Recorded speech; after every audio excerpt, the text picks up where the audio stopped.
Good morning, everybody.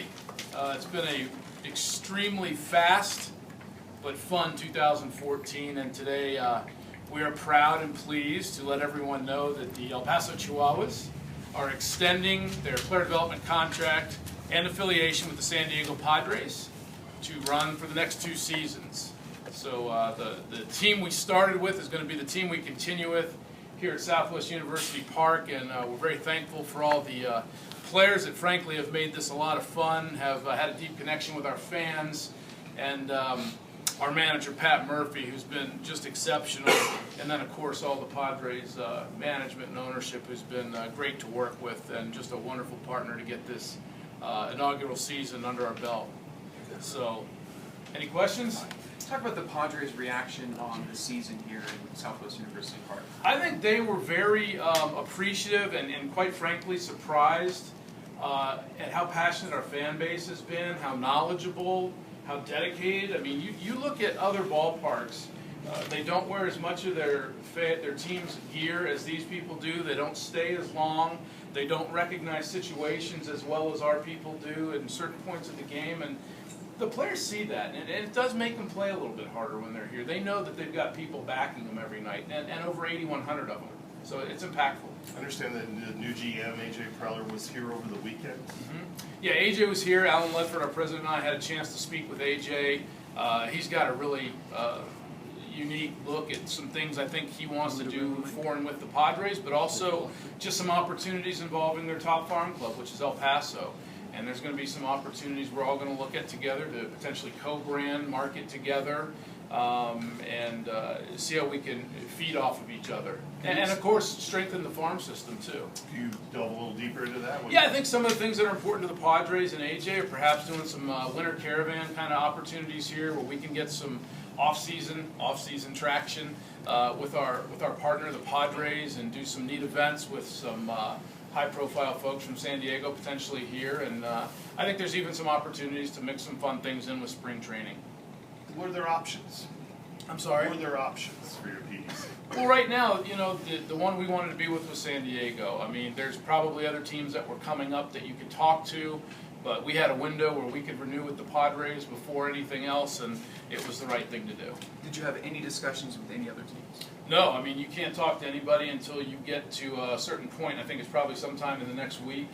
You're allowed to talk to your current partner anytime you want to, and again, the Padres wanted to be back here. We wanted to have them back, and when it's that simple, why make it complicated? So clearly the benefit of having the Padres was better than exploring the waters of possible other affiliations. Well, I think you got to look at the relationship. You know, like any other business, this is a relationship business also.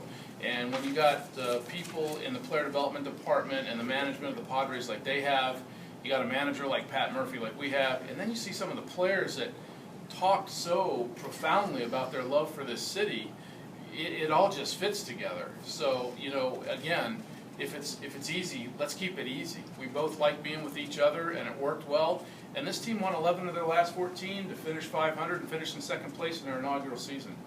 And that was after starting the season with a 28-game road trip, so pretty impressive. The fans have also grown very attached to these players. So for the fans, they'll get the opportunity to see some of these guys back next year. Yeah, it's kind of fun to have some continuity and have them back in a similar jersey than a different jersey. You know, obviously the Padres could have ended up somewhere, and we'd rather see them wearing our Chihuahuas stuff than somebody else's stuff. So it is fun to see some of these guys come back.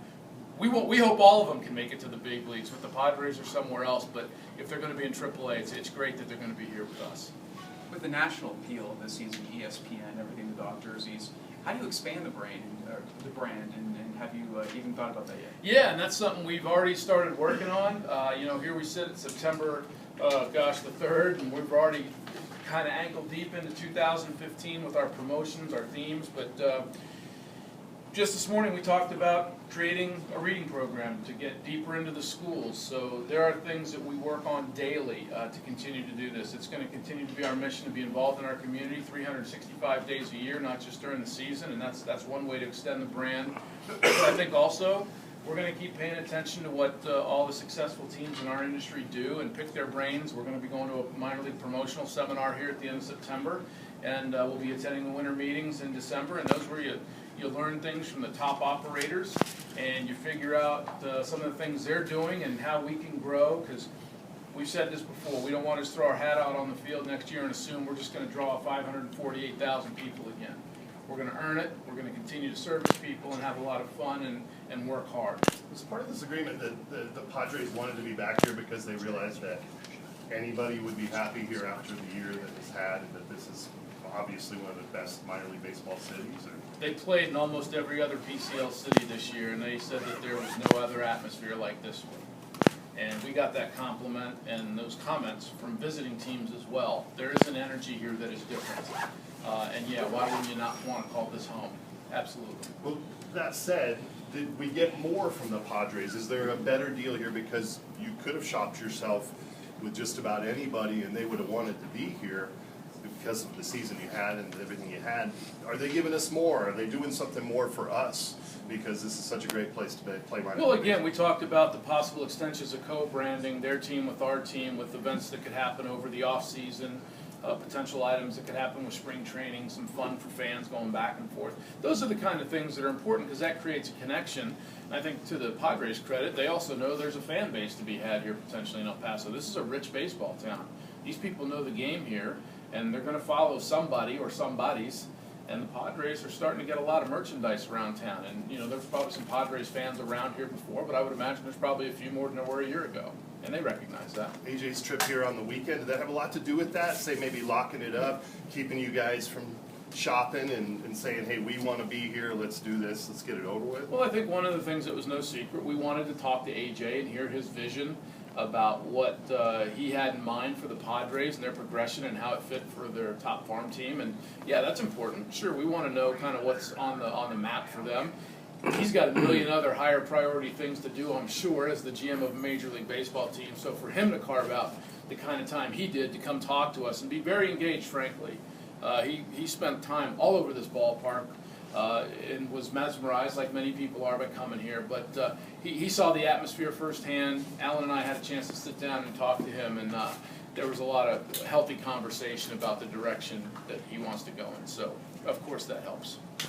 With all your experience in the minor leagues, how often has it been that players say that they want to go back to the same city next year? You know, a lot of times they say that. I can tell you here they really mean it. It's funny, some of these guys, I'm not kidding you, they're upset they can't go eat at certain places this week like they're used to doing. There's certain fans they're not going to get to see for another 7 months. There's some relationships that were definitely formed here. You know, I think it's deeper than just clapping for somebody who hits home runs. There's people that have exchanged phone numbers that are probably going to get Christmas cards this year, and there's a deeper bond. And I think these players are very sincere about wanting to play here. One, if you have to work somewhere, why not work at the best office you can if that's your profession? And we've got that here for them. This is a great place to develop if you're a baseball player. We've got the crowds, we've got the facility, we've got the field. So for them, I think professionally and personally, it's a great fit all the way around. Are the Padres building a winner? Do you think that they're building a winner and that this is part of the equation? Because I mean, we want to see these guys play in the playoffs, and that's not going to happen this year. But do you think that that's where they're headed under AJ Preller? I know it's what they want, where they want to head, and I think, you know, one of the things I told somebody the other day, before I got here, I was in the Midwest League, and we had to play against the Fort Wayne Tin Caps, and I got tired of our team losing to the Fort Wayne Tin Caps in the playoffs, and they're a Padres affiliate. And there's some things in the cupboard. Now, they're beneath, and they're going to get here, which is a healthy thing. But I think with what's potentially in the pipeline, and certainly what they're going to add to the pipeline, yeah, I think there's a reason to be optimistic, of course.